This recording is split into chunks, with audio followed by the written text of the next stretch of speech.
Alkisah pada suatu masa ketika kerajaan Pajajaran berada di puncak kebesarannya, berdirilah seorang raja yang masyhur, bukan hanya karena kekuatan bala tentaranya, tetapi karena kebeningan hatinya.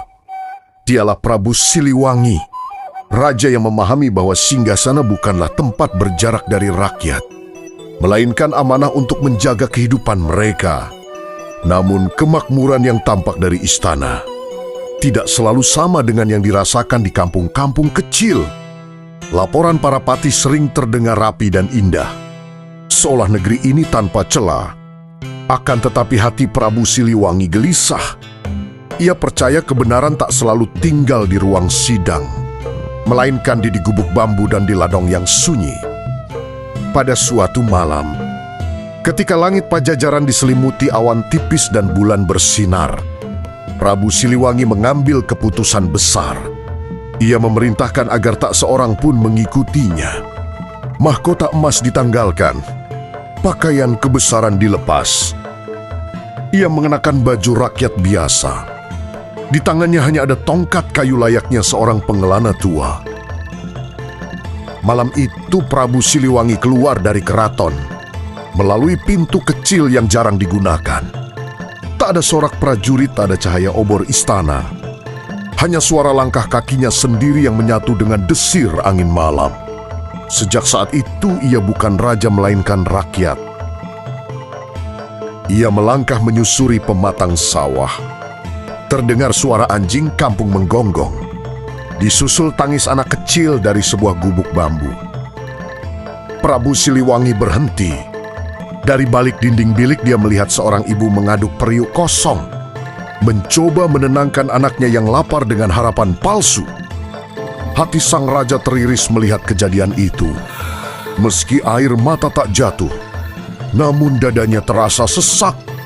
Ia melanjutkan langkah, membawa beban yang tak terlihat, beban seorang raja yang benar-benar peduli. Di sebuah kampung kecil, dia duduk di sebuah ranjang bersama para petani yang baru pulang dari ladang. Mereka tak mengenalinya. Para petani pun berbicara tanpa takut, mengeluhkan sawah yang gagal panen, biaya hidup yang kian tinggi, dan rasa lelah yang tak kunjung berakhir. Prabu Siliwangi mendengarkan mereka. Setiap keluh kesah dia simpan dalam hati.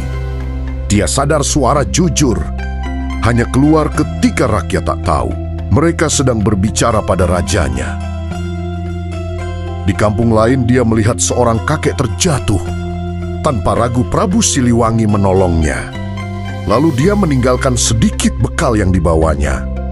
Kemudian pergi tanpa pamit panjang. Kebaikan itu dilakukan tanpa nama, tanpa kehormatan.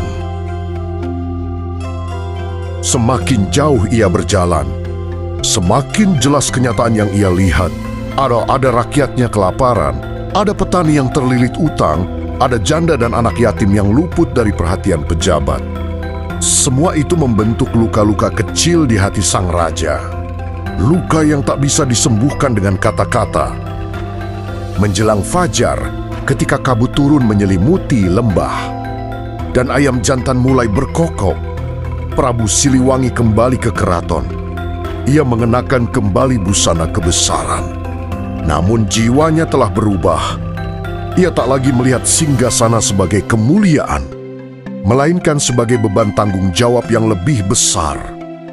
Hari itu juga Prabu Siliwangi memanggil semua para menteri dan pejabat kerajaan. Dengan suara tegas namun tenang, dia mengeluarkan titah. Pajak diringankan bagi rakyat kecil, lumbung kerajaan dibuka, dan para pejabat diwajibkan turun langsung ke desa-desa untuk melihat sendiri keadaan rakyat, bukan hanya mendengar laporan.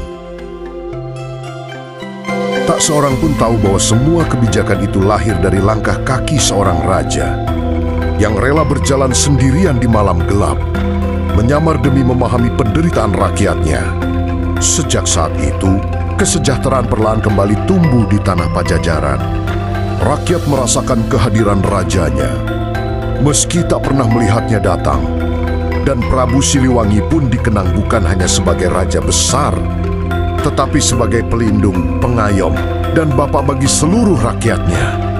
Hingga kini, kisah itu tetap hidup, menjadi pengingat bahwa pemimpin sejati adalah mereka yang mau turun dan mendengar. Dengan merasakan denyut kehidupan rakyatnya sendiri,